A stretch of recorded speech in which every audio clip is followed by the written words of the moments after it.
This is Cwm Cynfal on the edge of the Mignaint, just above Llanfestiniog. It's a truly iconic landscape that features in the Welsh medieval tales, the Mabinogion.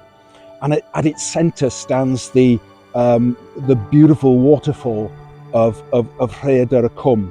It's not only visually striking, but it's also designated as an SSSI because of the incredibly rare wildlife that lives there, in particular the mosses and liverworts that are there because of the very, very damp conditions because of the water.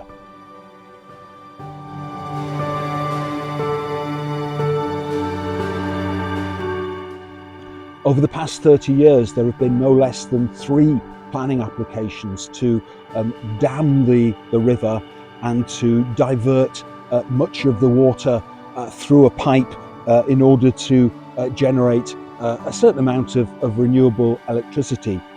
Each one has failed because of the very, very special nature of the valley in the Eryri National Park.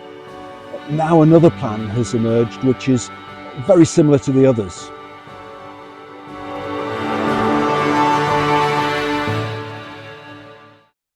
There's no question we have to decarbonise our economy, and that amount of electricity is of course useful.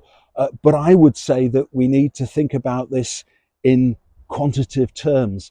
The amount of energy this scheme would generate, about 600 kilowatts, is only about 8% of that which would be generated by just one turbine in the proposed wind farm Bryn between Maesteg and Bridgend.